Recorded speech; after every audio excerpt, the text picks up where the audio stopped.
Continuing with chapter 3, topic revolution. Now, as defined earlier, what is revolution? That is the movement of the earth along its elliptical orbit around the sun. And how much time period it takes? It takes about 365 1/4 days to complete one set of revolution. So what happens to this 1/4 day?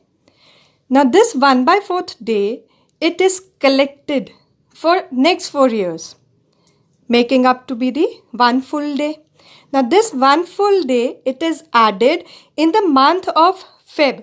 Now that year, the month of Feb, it is going to have 29 days instead of 28. And that particular year, the 4th year, it will then be known as the leap year.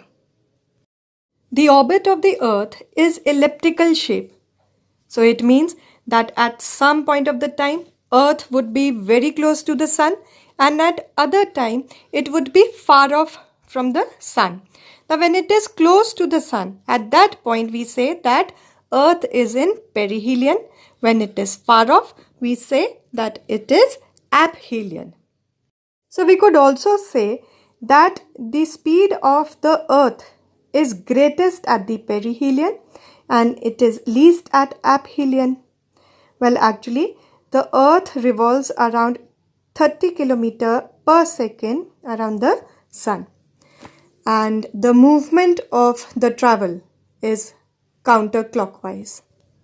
While the earth is having two of its movements, that is the rotation and the revolution, at the same time the earth is taken to be spinning on an imaginary line that is called as the axis of the earth. Now the north of this line, that is known as the North Pole, and the south is known as the South Pole, both at 90 degrees of the equator. This spinning of the earth on its axis is not at the right angle to the plane of the revolution. It actually makes an angle of 66.5 degrees with the plane of elliptic. Now plane of elliptic is what? It is the orbital path. And the earth is then tilted to 23.5 degrees from a line perpendicular to that plane. The earth's axis is a fixed angle with the plane of elliptic, and the axis is always pointing to the same direction when the earth is revolving around the sun. Now, what is the effect of this inclined axis of the earth? The inclined axis of the earth is what gives us the seasons. So whichever hemisphere is tilted towards the sun, it will have the summer season. The hemisphere which is away will have the winter season. Now not only that, now if the axis was the perpendicular, then every place on the earth surface would have 12 hours of the day and the 12 hours of the night. And then there would be no seasons as well. Let us now relate revolution of the earth to the seasonal changes by understanding the meaning of the terms solstice and equinoxes. Now the first of all, the summer solstice, or what is the meaning of the word solstice? Solstice, it means the sun standing still, or when the sun, it has reached the highest point in the sky. So summer solstice fall on 21st of June when the North Pole is inclined towards the sun.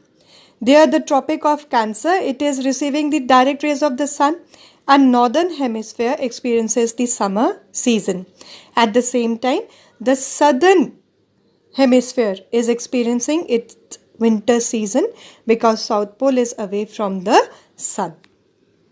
Now the circle of illumination, it divides all the latitude except the equator into unequal parts, and that is during the summer solstice. What are the main features of the summer solstice? That the duration of the day is longer than the night, and at the Arctic Circle or beyond it, the daylight, it lasts for entire 24 hours. The length of the day, it increases with the increasing latitude north of the equator. Now understand winter solstice.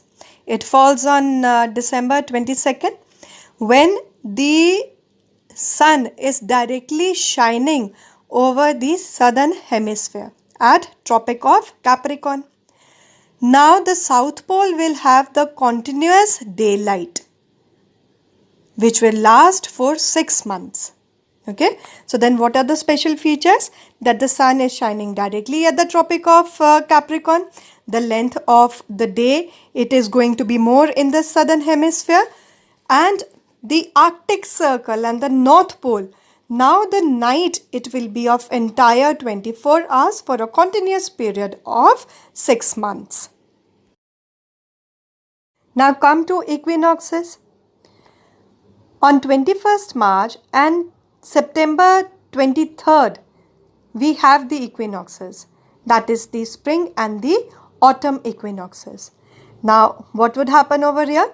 The circle of illumination, it will pass through the poles and thus divide the earth into equal halves. Alright, now the whole of the earth, it would be having the equal length of the day and the equal length of the night. So 12 hours of each at all the latitudes. Then what is the effect of the revolution then?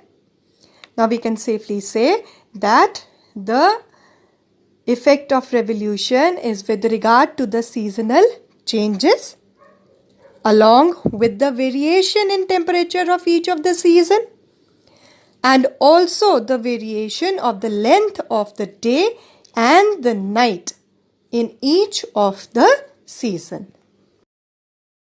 We now conclude the chapter. I hope that you were able to understand the various of the concepts and the terms related. Children, go through all of the diagrams. They are very important.